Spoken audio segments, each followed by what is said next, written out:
반갑습니다. 한자를 상식으로 해석하는 세트 한자연구소 이원율입니다. 오늘은 세트 한자 제312강으로 근심과 관련된 세트 한자를 공부해 보겠습니다. 한 인생을 살면서 근심하지 않는 사람은 없습니다. 동서 고금을 막론하고 근심 걱정은 끊이질 않습니다. 그게 바로 인생길이죠. 그런 근심에 관련된 6개 글자들을 모아 세트 한자로 해석해 보려고 합니다.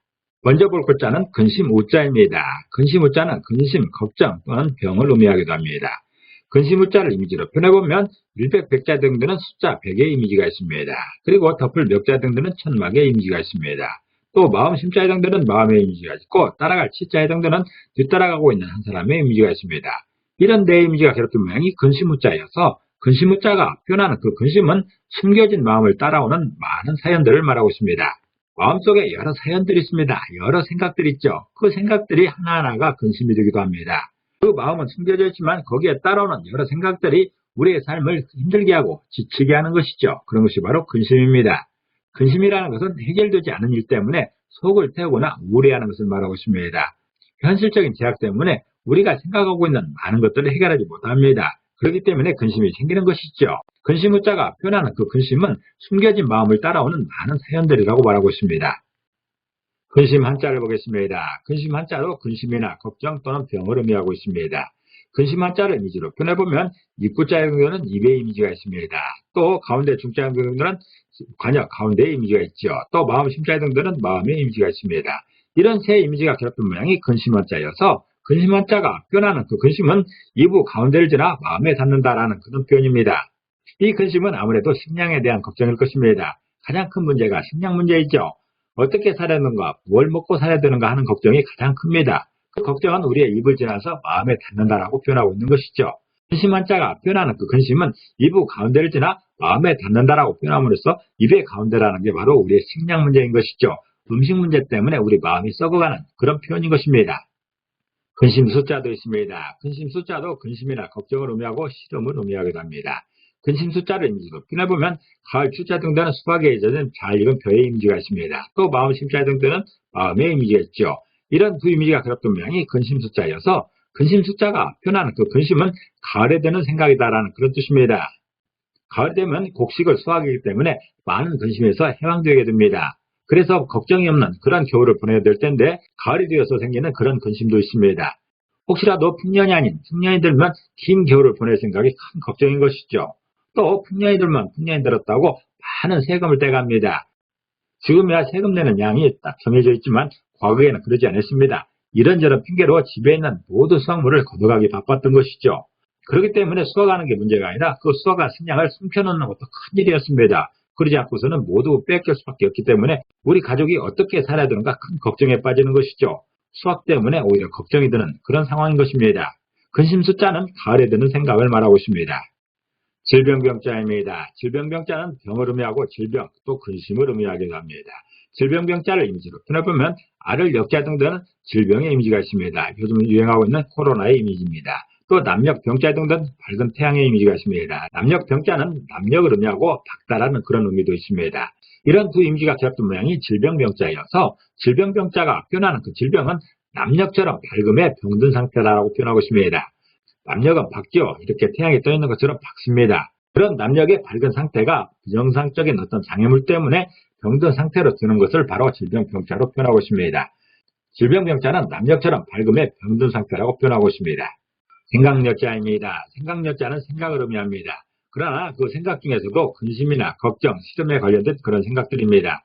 생각력자를 이미지로 표현해보면 호피무늬 호자에 등등 호랑이 가죽의 이미지가 있습니다. 호랑이 겉모습인 것이죠. 또 삶의 터전을 의미하는 밭전자에 해당되는 밭의 이미지가 있습니다. 삶의 터전의 이미지인 것이죠. 또 마음 심자에 해당되는 마음의 이미지가 있습니다.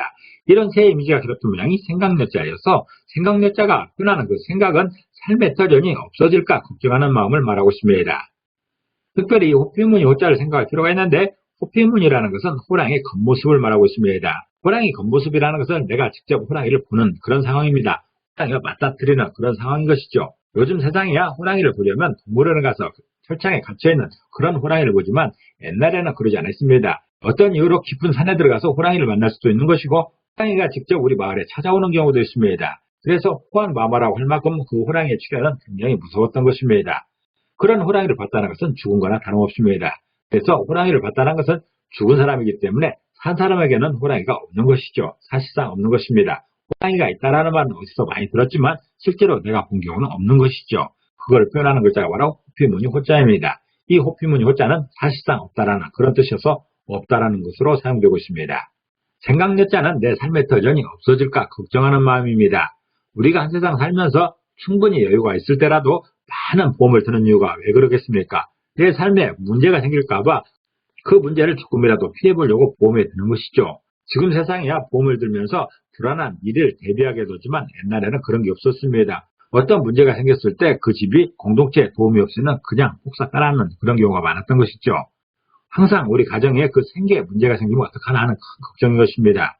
요즘에도 보면 직장에서 해고를 당한다든가 아니면 직장이 망하면서 직장이 없어지는 경우가 많습니다. 삶의 터전이 없어지는 것이죠. 실제로 없어져서 걱정하는 사람도 있지만 없어질까 걱정하는 것이 더 많습니다.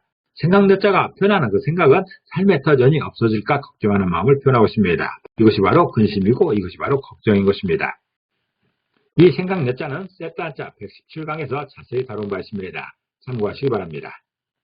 떠날 리자입니다. 떠날 리자는 떠나다, 떼어놓다 등의 의미가 있고 근심이라는 의미도 있습니다. 떠날 리자를 이미지로 풀어보면 머리 두자 등에는 사람 머리의 이미지가 있습니다. 또 흉할 흉자 등에는 X 표시가 있습니다. 부정의 이미지인 것이죠. 또 발자국 U자에 해당되는 발자국의 이미지가 있습니다. 그리고 새 추자 등에는 새 한 마리의 이미지가 있습니다.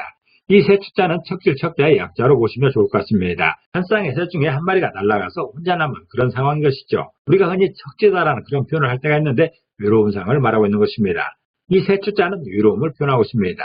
이런 이미지가 길었던 모양이 떠날 리자여서 떠날 리자가 표현하는 떠나는 것은 머리에 흉한 일에 흔적이 생겨 혼자 되었기 때문이다라는 그런 뜻입니다. 어떤 사고에 흔적이 생기면 그 일이 미래에 많은 영향을 미치게 됩니다. 그 일이 흉한 일이라면 부정적인 영향을 미치게 되는 것이죠. 사람이 헤어지는 이유는 과거의 어떤 흔적 때문에 미래에 그걸 극복하지 못해서 그런 경우가 많습니다. 퇴근한 남편은 하얀 와이셔츠에 여자의 립스틱이 묻어있다고 생각해 보십시오. 집에 있는 아내는 그걸 보며 깜짝 놀랍니다. 이게 무슨 일인가?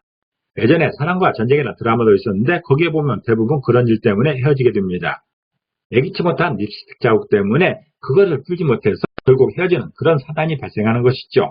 어떤 한 쌍의 다정한 사람이 서로 헤어지는 것은 흉한 일이 흔적으로 남아서 그걸 해결하지 못하여 헤어지게 되고 결국 혼자 되는 것입니다. 떠날 리자는 그것을 표현하고 있습니다.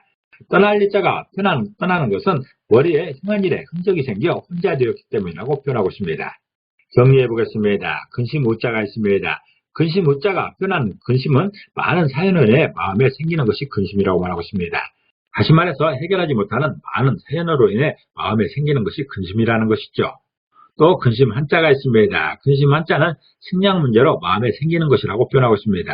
다시 말해서 대부분의 근심은 식량을 걱정하는 마음이라는 것이죠. 근심 숫자의 근심은 수확철에 마음에 생기는 것입니다. 다시 말해서 흉년이나 과도한 세금 또는 추운 겨울에 대한 걱정인 것이죠. 질병병자가 있습니다. 이 질병병자도 근심을 의미하고 있습니다. 병에 걸린 것보다 더 큰 근심도 많지가 않지요. 질병병자는 황금 물결이 출렁이는 남녀 그 상황이 병든 상태라고 표현하고 있습니다. 밝음이 병든 상태를 질병병자로 표현하고 있는 것이죠. 다시 말해서 희망 따위가 비정상적으로 나타나는 상태를 말하고 있습니다. 생각여자가 있습니다. 이 생각여자도 근심을 의미하고 있습니다. 생각여자가 표현하는 그 생각은 삶의 터전이 없어질까 걱정하는 마음입니다. 다시 말해서 미래에 대한 불안감으로 나타나는 마음의 상태인 것이죠. 누구든지 미래를 생각하면 긍정적인 생각보다 불안하고 걱정스러움이 많습니다. 왜냐하면 미래를 모르기 때문에 그런 것이죠. 미래에 대한 불안감은 우리에게 근심과 걱정을 안겨줍니다. 떠날 리자가 있습니다. 헤어질 리자라고도 하는 떠날 리자가 표현하는 그 떠난 것은 과거의 불미스러운 일로 인해 혼자 된 상태를 말하고 있습니다. 다시 말해서 지난날의 과오로 인해서 정든 이와 헤어져 생기는 근심을 말하고 있는 것이죠. 정든 사람과 헤어졌을 때 생기는 큰 걱정거리가 바로 떠날 리자입니다. 다시 한번 정리해보면 근심 우자는 해결하지 못한 많은 사연들을 말하고 있습니다. 무한한 인간으로서 나의 능력 부족 때문에 해결하지 못한 많은 사연들이 근심 우자로 표현되고 있습니다. 또 근심 한자는 공동체의 식량을 걱정하는 마음인 것이죠. 식량 걱정보다 더 큰 걱정은 유사일에 없었던 것이지요. 또 근심 숫자가 있습니다. 근심 숫자가 표현하는 그 근심은 흉년, 세금, 겨울 맞을 그런 생각 때문에 가을에 드는 마음입니다. 추수 이후에 닥쳐올 일들에 대한 걱정인 것이죠. 또 질병 병자가 있습니다. 희망이 비정상적으로 나타나는 상태를 말하고 있습니다. 비정상이 만드는 모든 것들이 질병이 되는 것입니다. 또한 생각할 여자가 있습니다. 이 생각할 여자도 걱정을 의미하고 있는 것인데 미래에 대한 불안감에서 오는 마음을 말하고 있습니다. 불안한 생각이 우리의 걱정인 것이죠. 또 떠날 이자가 있습니다. 떠날 이자는 과거로 인해서 헤어져 홀로된 마음입니다. 과거의 잘못으로 인해 생긴 흔적 때문에 지금 홀로된 상황에서의 마음인 것이죠. 이 떠날 이자는 혼자 살 걱정인 것이죠. 오늘은 유사일에 동서 고금을 막느라고 모든 사람들이 가장 많이 하고 있는 걱정, 근심에 대해서 생각해 봤습니다. 오늘은 근심과 걱정을 조금 내려놓고 평안하게 하루를 보내시길 기도합니다. 감사합니다.